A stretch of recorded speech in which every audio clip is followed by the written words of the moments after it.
I can tell you how much self-development someone's done by where they make their edits in the existence system, but I can tell you how free or how limitless someone is based on how attached they are to their identity.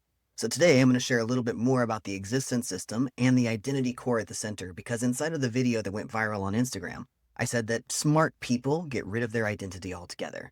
But the normal pathway to getting rid of your identity or going through an ego death situation can sometimes be a little bit tumultuous. So we're going to talk about what identity is, the fabric of it, and how you can begin to loosen the fabric of that to become more limitless in your experience of life and ultimately have whatever you want. Sound good? Fair enough. So if you don't know me, my name's Carter Rain, and I am a healer practiced in a lot of different modalities. Invested over 6 figures and over 10 years in the personal development and growth space, much of which was spent on therapy.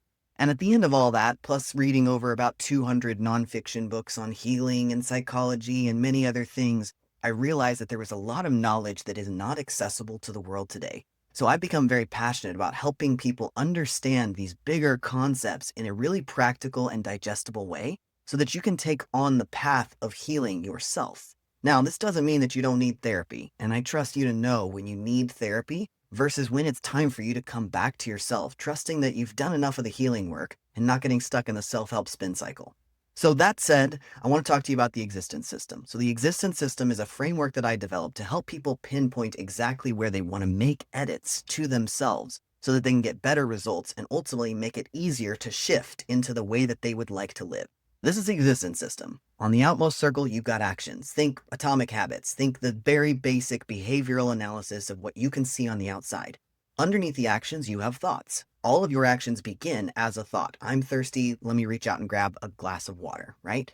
Underneath your thoughts, you have beliefs. I believe that if I am thirsty and I reach out and grab that glass of water, that I will then be satisfied and no longer thirsty and I'll feel better. Underneath the beliefs, you have values. Underneath your values, you've got the arousal template, and under the arousal template, your subconscious. Under the subconscious, the identity, right? So the identity is what we want to spend most of time talking about today. But just for the purposes of kind of getting this out there, I want to think about the entire existence system as it would happen if you were a person who smoked and you wanted to quit smoking. So on the outside, on the actions layer, you could just stop smoking. Most people, that doesn't exactly work because underneath the actions, you have the thought. You have the thought, I'll just have one more, or it's not that bad for me, right? Which may be rooted in a belief that this is ultimately an okay thing for you to be doing, which may come down to a value of you being able to indulge yourself a little bit, right? You might have a value of freedom and you feel like to limit yourself from this thing that feels really good is not necessarily what's right. But then if all of a sudden your values shift and you believe that it is more valuable for you to treat your body like a temple and not smoke anymore, then your beliefs would then likely shift to saying this is unhealthy for me, so I'm therefore not going to do it.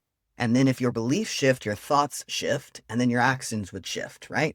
So if you change your values, which typically requires being around new people because our values are typically calibrated by our surroundings, you change your values, you change your beliefs and all of this, and you still keep smoking, what might be happening is underneath all that, you get a little excited. Maybe doing something you're not supposed to do, it kind of turns you on a little bit. And that's where you get into the shadow work. So the arousal template is all about how you and what is programmed into you, i.e. nature, plus what has been nurtured, your call response system with your desire, the world around you, and the whole cocktail of brain chemicals inside your head, have calibrated to kind of getting you what you need, providing a little excitement in life, playing with dopamine and oxytocin and all the different things.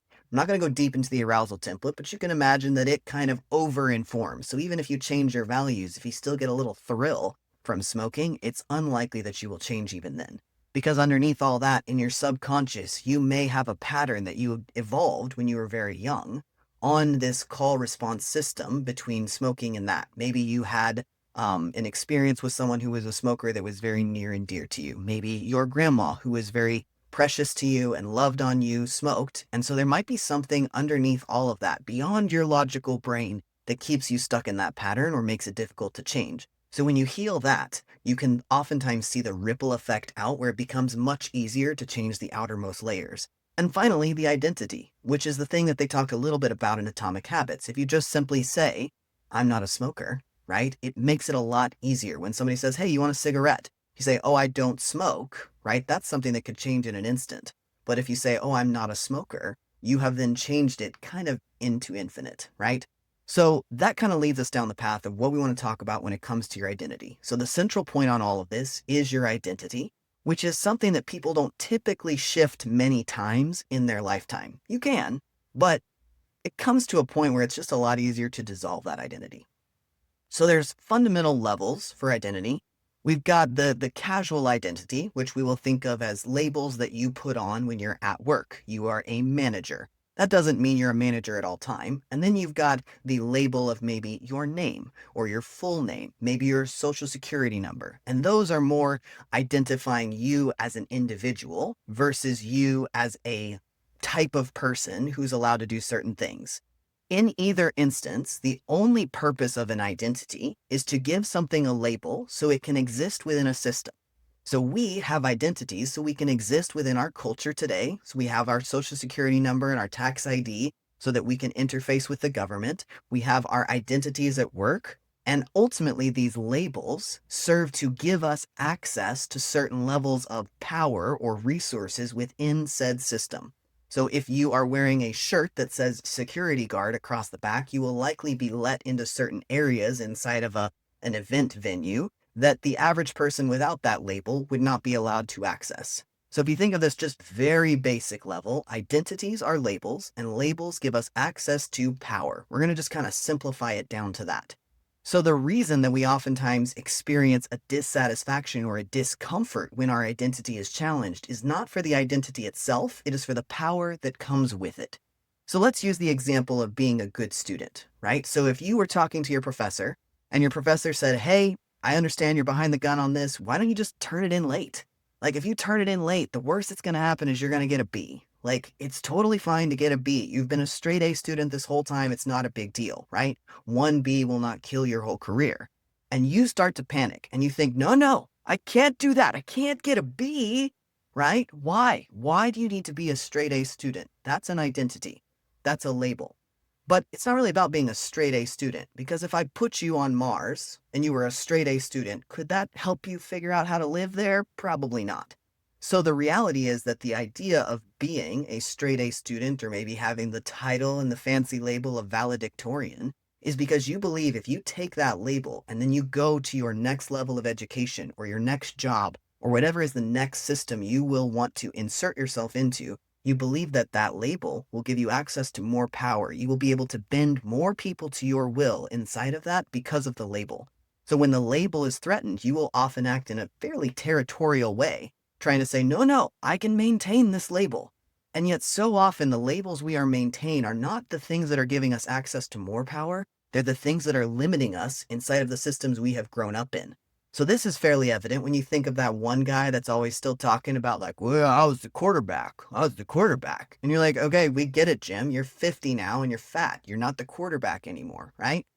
But he is still stuck in the last identity that he had that gave him access to the power, the prestige, the girls, whatever else he wanted. He had access to that because of that identity. So now in his 50s, fat, he really wants to have more power, but he doesn't know how because he hasn't released this identity to become something new. So overall, the problem is not with the identities. It is with the label that we believe gives us access to the power. So when we talk about dissolving the identity, I don't necessarily recommend that you dissolve your identity altogether. That's this thing that can get us a little bit unbalanced because then you try to walk into work and somebody's like, "Hey, who are you?" And you're like, "I don't know." Right? So if you dissolve your identity altogether, you will not be allowed into systems. And we have to participate in systems because that's how we exchange with the world around us, which is kind of the fun part. So instead of dissolving the identity altogether, what you want to dissolve is the glue between yourself and the label. Be willing to, just like at the end of the night, you would take off the security guard t-shirt because you're not a security guard in your own home, right?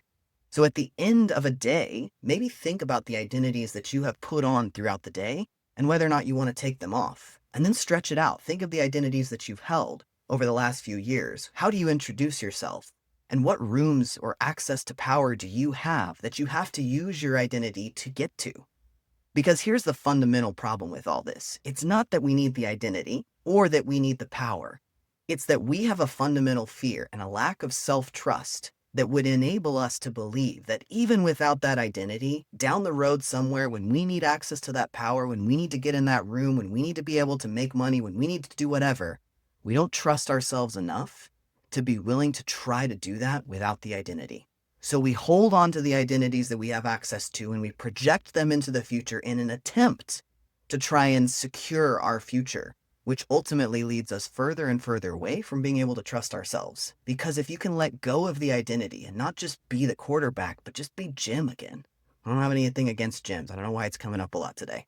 But you can let go of the identity and simply be who you are in this moment. You will then have access to other labels you could put on. Because the reality is that if you can only get access to power through your identity, it will immediately become the limiting factor on your ability to grow. So instead of identifying as a coach or identifying as a man or identifying as anything in this world today, I would encourage you to figure out what those identity constructs give you access to and be willing to release that power, come back to trusting yourself, and start to play with new identities. Could I do it if I was this? Could I do it in this way? Because when you start to get into rooms, even without having a security label on, when you can get access to power and jobs without having a fancy title or a bunch of letters behind your name, when you can start to move through the world, exchanging power for power, moving things around in a way that fits the desires that you have, you will not be limited by the identities that other people have used to get there. And you can accelerate that rate.